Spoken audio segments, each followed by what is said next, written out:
On 5, 4, 3, 2, 1. Hello! We're back! We're back to Miss Chelo Borromeo Jimenez Part 3. And as I've introduced her in the past, she is a longtime friend from the Harry Raya Ballet Company and the artistic director of Acts Manila. Hi again, Chelo! Hello! It's good to be here for your December feature. And that's Christmas, so... And that's right. It's X, M, A, and S. So for letter X, I'm not sure if you know the Ignatian way of examine. Yes. Yes. And do you do it and how you can, just share. Okay. So I think that our terms are just different, but I think in essence, the process is the same. I do self-examination every day during prayer because the first thing that I come to God for is really asking for forgiveness for the small and big things because, a sin is a sin. So if I blew it the day before, I bring that to God and then I ask for forgiveness and then I receive it. And then I move along to the things that He wants to tell me. And so I write those down in my beautiful notebook. So that's the routine. Yes, I think that every person should have that between him or her and God. And it's always a blessing to do that. It's always a blessing, and it's like even the little things you can offer God, no? It's even the day. Oh, Lisa, when I on site, when I used to do grocery and even online, I'll tell God, so Lord, what do I buy today? Which roads do I go to so I'm fast? Or sometimes I'd say, Lord, I only have 20 minutes to do my grocery. Can you just tell me where to go? And it works. It works. And this is the budget and it's right on spot, so it's just Okay, so I know this is early on in the interview, but is there any message that you want to convey to everyone in our audience, especially now that it's the pandemic? Okay, I think since this is for Christmas, right? I mean, we celebrate Christmas. There's gift giving, and then there are parties. There used to be more than now. But I think the very reason why there is Christmas to begin is really the birth of Jesus Christ. Now, what's more is the reason why He was born. So it's really calling us to Himself to acknowledge that, hey, we're sinners and no one's perfect, no one's good except Him. And if we receive Him as Lord and Savior of our lives, that's the game changer.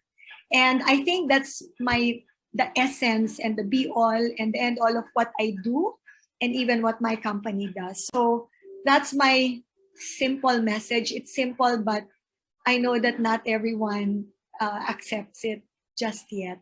But in time, I'm in faith they will.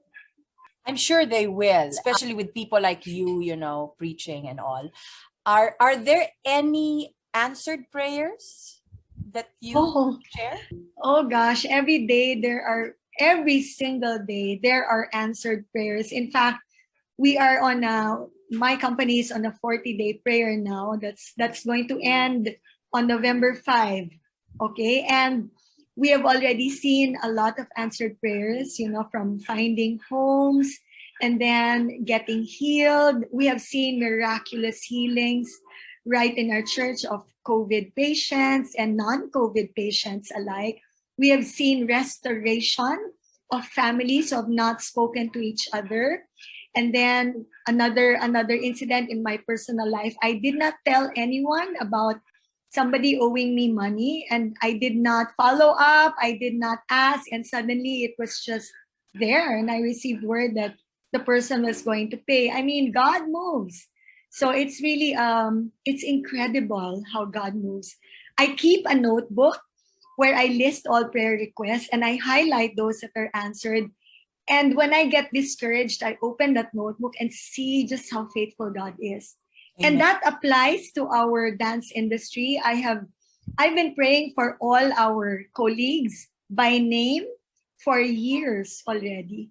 And I see that God has been moving and blessing everyone and helping out, healing. So in various avenues, we see the answered prayers. And there are so many that it will take like a whole day or 3 days just to talk about them. I know. Going to letter S, um, how would you describe your spirituality this time? I mean, I know you're a very spiritual person. That's the reason why I invited you for my bully series. Um, but how do you influence others without really being on their necks? I get it. That's my dilemma. Yes. I think what the Lord has given me is really the gift of prayer. I do pray for our colleagues by name. So the Lord tells me also when it is time to speak and not to speak.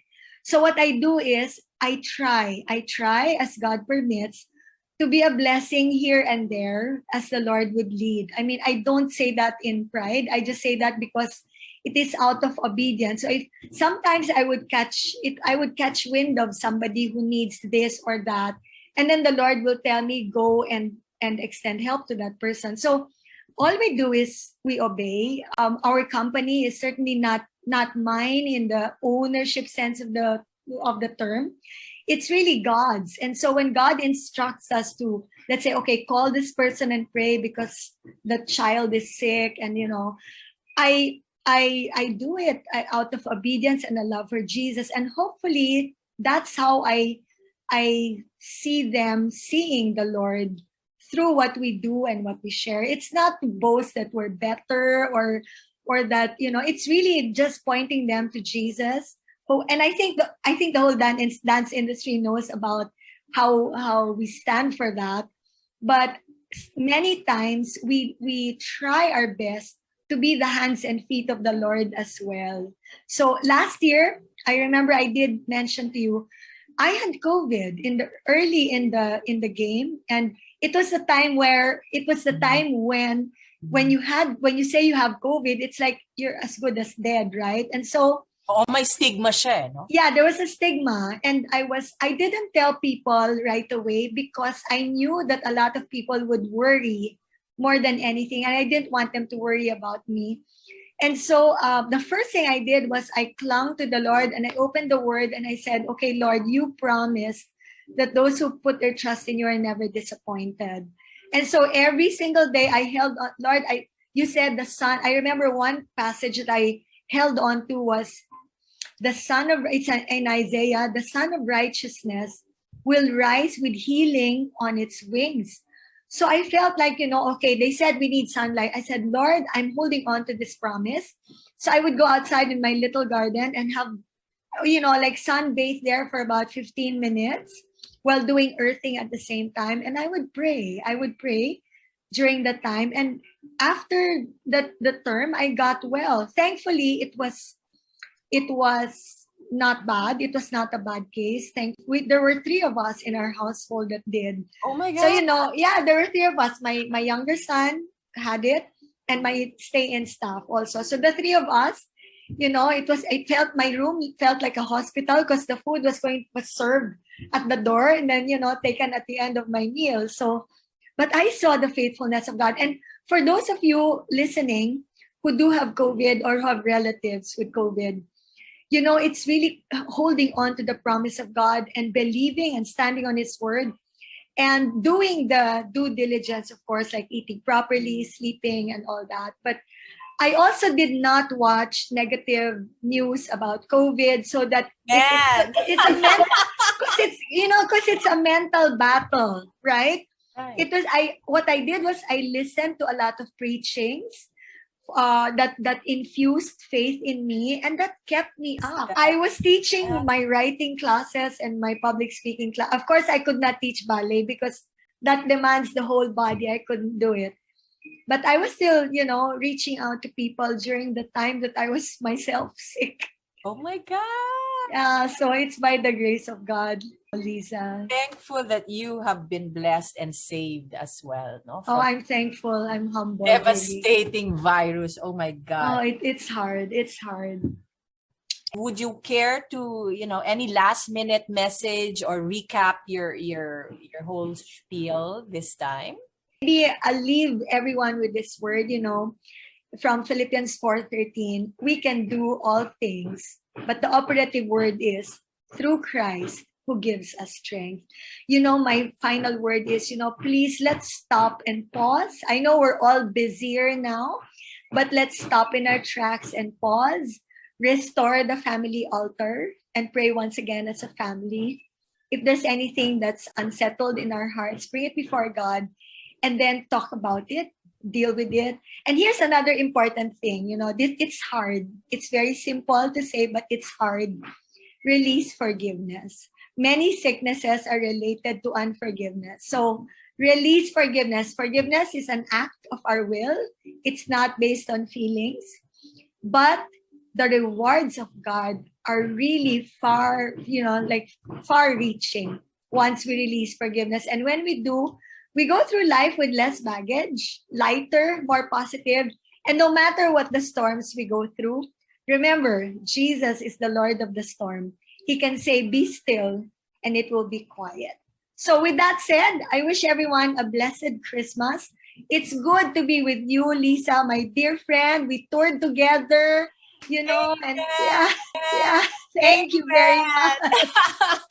And that's it. Thank you for joining me in Premium Ballet Talk. This has been Miss Lisa. Bye. Bye.